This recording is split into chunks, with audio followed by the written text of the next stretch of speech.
Hi, I'm Titli and this is my busy garden.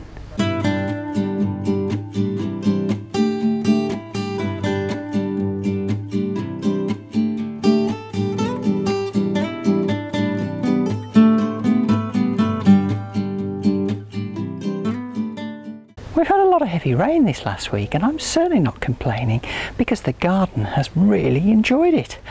Some parts of the garden have gone a bit mad. I need to go and sort out Soft Fruit City. Why is it that every time I come in my garden to do my weekly blog, somebody, one of my neighbours, starts up with their lawnmower or their hedge trimmer? It's like they're looking out the window to see when I come out. Anyway, as you can see, the raspberries have gone a bit mental and I really do need to sort them out. The first problem I've got is that some of these canes, for some inexplicable reason, have actually bent over and started to come out the netting, as you can see. And unfortunately, because I want the netting off so I can get at the raspberries on both sides, I'm going to have to cut these off. Sorry! So now I should be in a position to simply unclip the net and roll it up.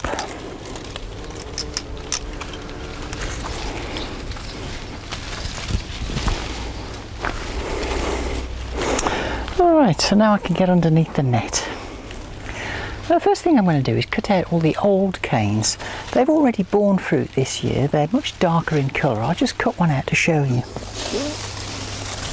Oh, by the way, I've got gloves on because these things have got really sharp little spines on them.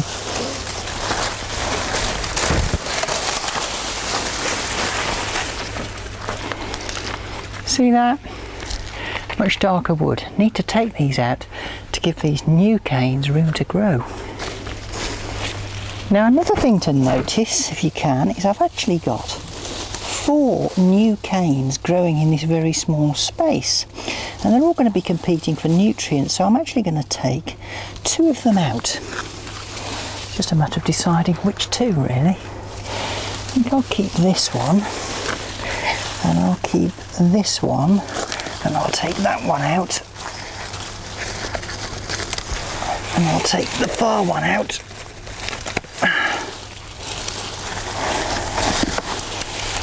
You really can have too much of a good thing.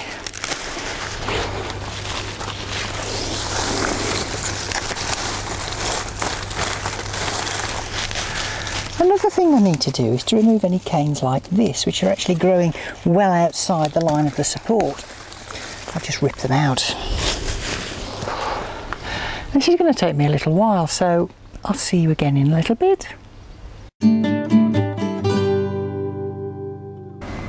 That was quite hard work.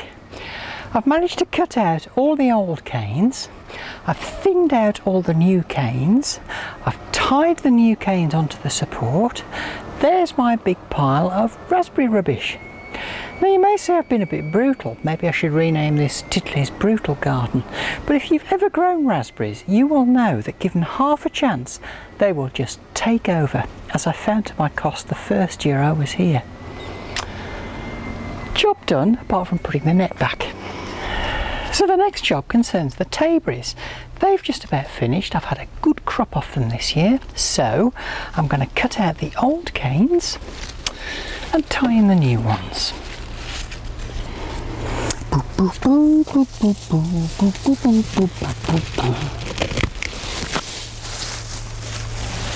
Oh, that's much better. Come over here and have a look. I've tied them in a fan-like configuration. Now I'm just going to give this jostoberry bush a little bit of a prune before it starts getting too tall. Look, it's starting to poke out the fruit cage. So I'll trim it back a bit at these shoots.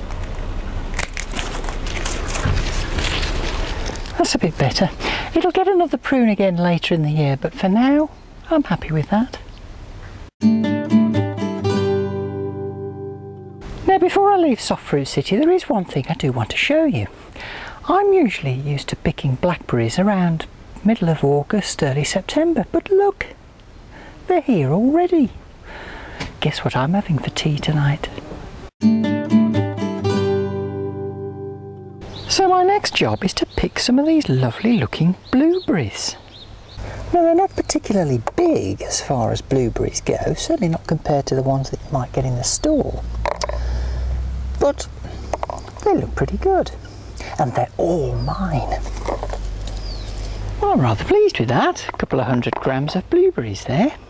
These will go nicely with the blackberries for tea, and it's not too bad really for my first proper blueberry harvest. But out of the corner of my eye, I've just spotted something that needs my attention. Oh, there's two actually. Right. And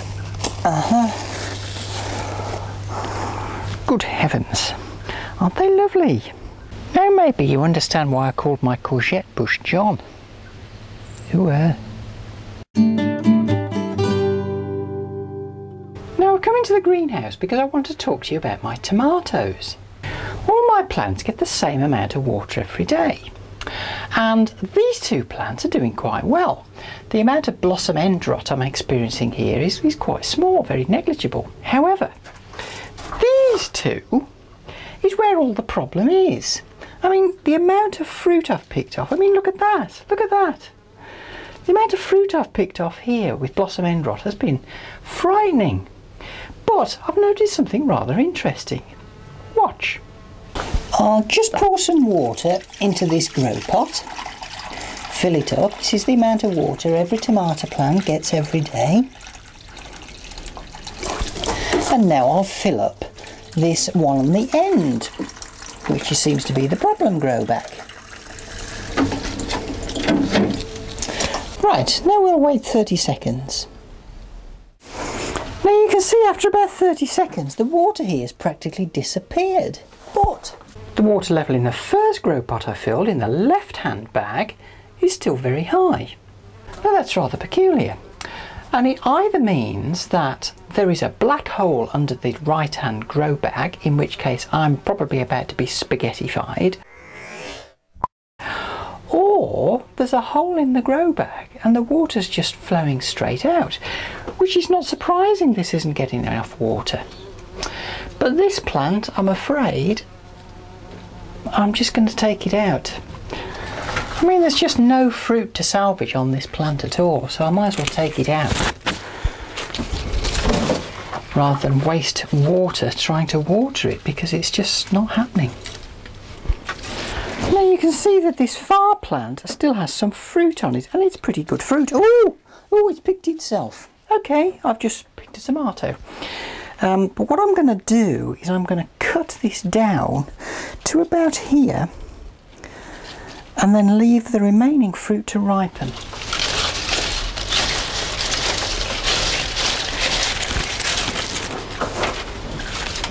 Ooh, brutal. I'm now going to remove this grow pot and see if it reveals any clues. Nope, no clues there, other than the soil underneath is incredibly dry. So there's been something going on, or not going on as the case may be.